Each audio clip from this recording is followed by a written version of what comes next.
Hello, ladies and gentlemen. Welcome to another special edition of Area 757 TV. It is me, the Good Brother, and I promise not to waste your time because this is going to be a powerful episode, y'all. You know, I always talk about UFO disclosure because that is one of the greatest lies ever told to humanity, that we are alone. But tonight is going to be a different kind of episode because I'm going to be talking about something very relevant right now, and that is the Epstein files. Because this cover up by this current administration is just... it blows my mind, y'all, but it's not the first time. What if I tell you Epstein wasn't the first most richest man in the world with an island dedicated to just doing heinous acts to young children?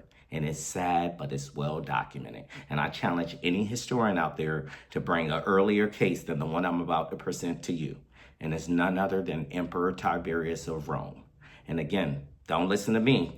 Listen to the historians that's about to break this down to you, y'all. And it's real sad. This is a dark episode, but pay attention because this isn't the first time. And then even back then, and this was about from, 14 AD in Rome all the way to about, 60 AD. And he had a luxurious island, and the things they did to these kids there, y'all, it is sad. So watch this episode. Actually, I'm going to listen to the historians. I'm going to give you a brief overview. Then we're going to get a deep dive into Emperor Tiberius and this island of Capri off the coast of Rome. Pay attention.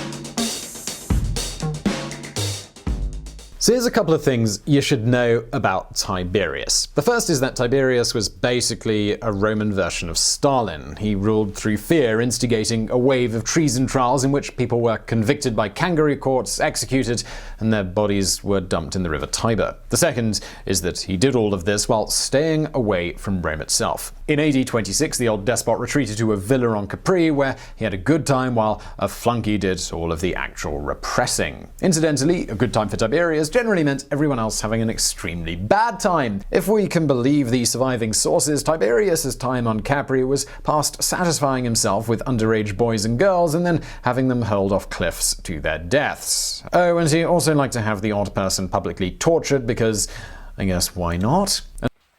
All right, so that was just a brief summary, y'all, because we are going to do a deep dive into Emperor Tiberius. And you are going to see a lot of similarities to, people being in power and abusing it. And again, this is one of the first cases of somebody having an Epstein-like island on such an industrial scale where the whole thing was just abducting boys and young children and doing all types of horrific acts, and it's sad, and they covered it up. But we are going to take a deep dive, and again, this is going to get dark, y'all, but let's go deep into the man of Emperor Tiberius, and you might see a lot of similarities in the certain people we know. Pay attention. Tiberius Julius Caesar Augustus wasn't born a monster. When he became emperor in 14 AD, Romans believed they were witnessing a golden age. He was intelligent, experienced, faithful. But absolute power reveals the darkness in even the most promising souls, and by 30 AD, something fundamental had broken inside the emperor's mind. The transformation began when Tiberius Julius Caesar Augustus abandoned Rome entirely, retreating to Capri with a small circle of servants. Officially, this withdrawal was temporary, a chance to recover his health. In reality, it was the beginning of history's most systematic program of child abuse, carried out in marble palaces surrounded by azure waters that became hell on earth. Capri was perfect for Tiberius's dark transformation. The island sits 12 miles from the Italian coast, surrounded by treacherous currents and towering cliffs that make escape impossible. Ships could only approach during calm weather, and every vessel was monitored by imperial guards. What happened on Capri stayed on Capri. The emperor's villa covered much of the island's highest plateau, a sprawling complex of chambers, gardens, and most importantly, private pools carved directly into living rock. These weren't simple bathing facilities. They were engineering marvels designed to facilitate activities that architects understood but never discussed. The pools varied in depth and temperature, some shallow enough for children to stand in, others deep enough for extended underwater activities. Underground chambers connected them, creating aquatic space. All right, so basically, if you're paying attention, this man had a luxurious island built off the coast of Italy with all types of fancy pools and stuff like that, and a full system design just to bring little boys and girls there just to do heinous acts. And again, history glosses over this. We don't pay attention to the victims. But again, this is about to get dark, y'all. I want to give a viewer's discretion advise that, again, the detail that this historian goes in, because again, you got to think about what's going on in the system and think this was back then. So can imagine, just fast forward to Epstein and his island. Pay attention, y'all. It's deep. But here's the part that will make your skin crawl. This wasn't random cruelty. This was systematic, calculated, industrial-scale child abuse disguised as imperial privilege. The emperor had discovered he derived particular pleasure from having young boys perform intimate acts on him while he bathed, specifically boys who could hold their breath for extended periods underwater. What started as occasional indulgence evolved into an obsession that consumed enormous resources and countless young lives. The selection process was methodical and horrifying. Imperial agents traveled coastal regions, ostensibly on administrative business but actually scouting for boys with exceptional swimming abilities. They watched fishing villages, monitored harbors, paid attention to children who spent hours in water. The criteria were specific. Boys between 8 and 14, physically attractive, capable of holding breath for at least 2 minutes. Those who met these requirements found their names added to special lists forwarded directly to Capri. The collection process followed a pattern across dozens of coastal communities. Imperial ships arrived without warning, crews armed with official documents giving them authority to conscript children for imperial service. Parents who resisted faced immediate arrest or execution. Those who cooperated received small payments that barely compensated for losing their children. Your own capture followed this routine. Soldiers boarded your father's boat speaking officially about imperial service and advancement opportunities, but their eyes held coldness that made your stomach clench. They examined you like slave traders, testing reflexes, checking teeth, timing how long you could hold your breath underwater. When you stayed submerged for nearly 3 minutes, retrieving a coin from the depths, their smiles became genuine. And that's when you knew. You were exactly what they were looking for. The journey to Capri took 2 days. Now, again, you are seeing how deep the rabbit hole goes, y'all. And it's sad because this was a system to recruit young boys to go to this island. And again, they would basically do cosplay. They had them dress up in fairies and stuff with wings. And it's like you would be transported to a magical island and the kids are running around and stuff with fairies and they got a swimming pools. He called them his little fishies and minnows. It's super sick. And again, the whole system was designed just for this. It was a whole administrative thing. It took payroll to do this. This is crazy. And again, this was back then. So imagine these islands now. Epstein probably isn't the only one. And again, he could have blown the doors off of all of this, y'all. But again, keep watching, please, because it gets darker, y'all. Wasn't just a retreat or pleasure palace. It was a carefully designed machine for systematic child abuse, operating with efficiency of any imperial institution. Every detail served a purpose, from architectural layout preventing escape to staff hierarchies ensuring absolute secrecy. The emperor maintained detailed records of his little fishes, documenting physical development, swimming abilities, and what he called service aptitude. These records, kept by scribes who'd graduated from the program years earlier, tracked every boy from arrival to disposal. You realized, with growing horror, that you weren't just a victim, but an entry in an administrative system operating for years with no signs of ending. You were livestock. Now, again, if you're paying attention, y'all, this was an island designed just to bring in young boys to do all types of heinous acts. And they would dress them up in cosplay in little fairy costumes. So basically people would go to the islands and kids are running around and as fairies. He called them his little fishes and minnows. They'd be swimming in the pond all day just to do heinous acts with grown men. And this was systematically designed. It was a full payroll, as you see, on an industrial scale. So again, pay attention, y'all. That's why we gotta release these files. Epstein's not the only one, and I can imagine one of these modernized islands are like. Pay attention and keep watching, please. And cruel. Tiberius had perfected techniques for breaking down young minds, replacing natural revulsion with desperate gratitude for approval. Boys who performed well received better food, warmer clothing, praise that felt precious in your isolated world. Those showing reluctance faced punishments ranging from reduced rations to complete isolation in underground chambers where dripping water became torture. What made abuse particularly insidious was its integration into broader imperial service that seemed almost normal.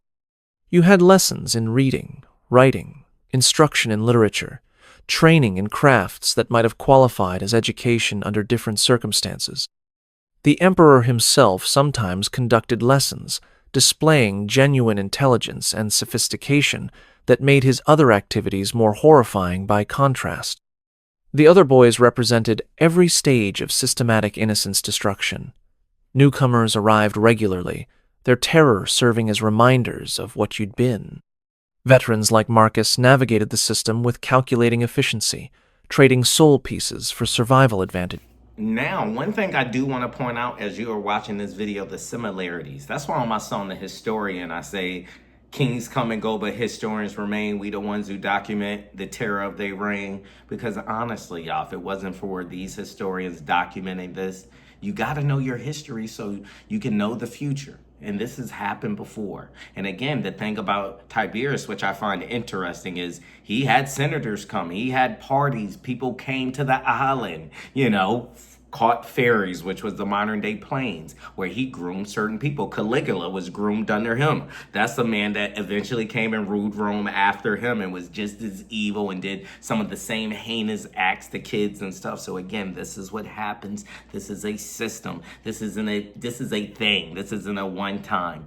And we had it. We had Jeffery Epstein in our hands where he could have blew the lid off. But those that be in power wanted to keep his mouth shut. But again, in this video, keep watching because you're going to see as Tiberius gets older, like most evil tyrants and evil people and evil men, they don't get better. They get worse. Pay attention. Degradation. The emperor himself was declining rapidly, body failing even as appetites remained demanding.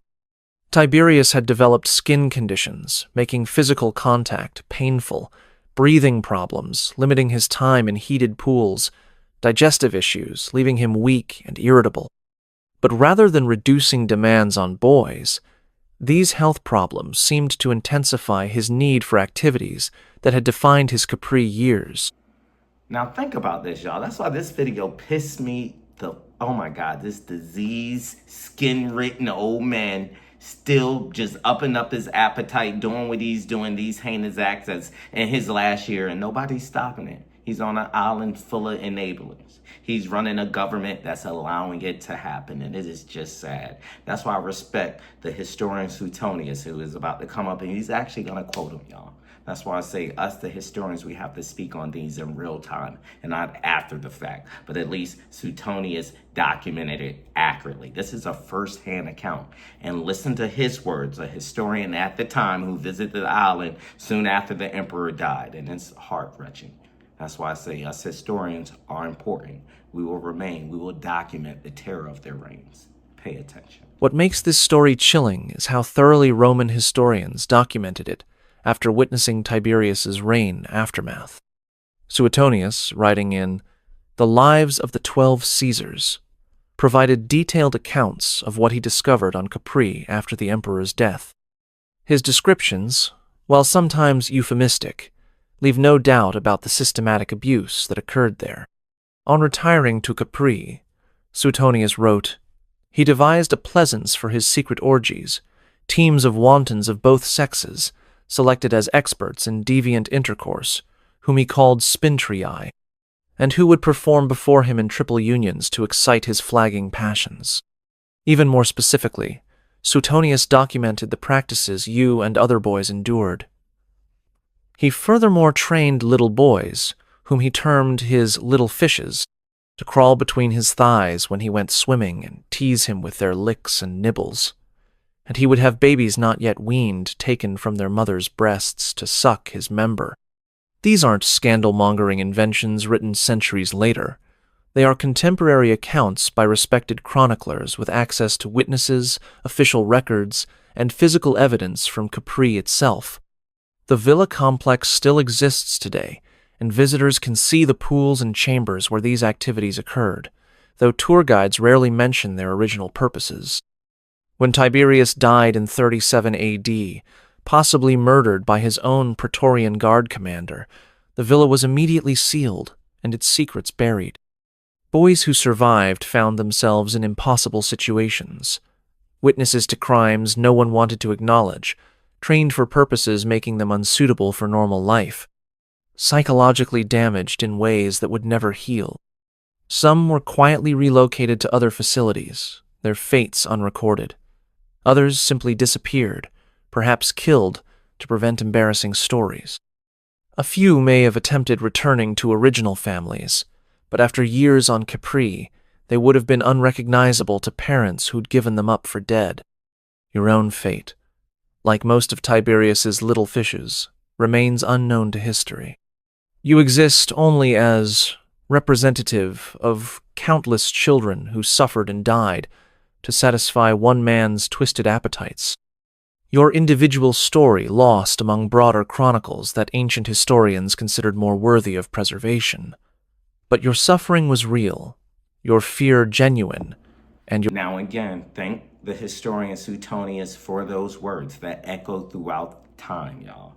And this is sad. Think that happened back in 37 AD when he died. And they covered it up just like we're doing now in 2025. We must release the files. If their name is up there, family, friend, foe, red, white, or blue, black, they should be locked up. They shouldn't be free, y'all. This is crazy. We have to stop it now. There are modernized islands out there right now that we don't know about. There are probably kids. I will just say this, y'all. We have to do better. We are in some dark times, and the fact that our government is blatantly covering this up, we have to do better, y'all. That's all I'm saying.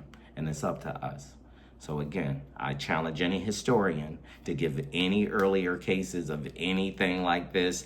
I'm stamping it right here that Tiberius was the first Epstein Island ever discovered. Now, there might have been others we don't know about. And then any historian, reach out to me if you know some after that. We want to start a timeline leading up to Epstein. I think this rabbit hole goes deep, y'all, okay? So this is a Good Brother. If you stuck through this whole video, I appreciate it. You can like, leave a comment. You can just say, release the Epstein's file in the comments. That's good enough for me, man. But I appreciate y'all. It's deeper than rap. This is a powerful episode. We're headed for some dark times by 2028. Y'all just be ready, okay? Resist.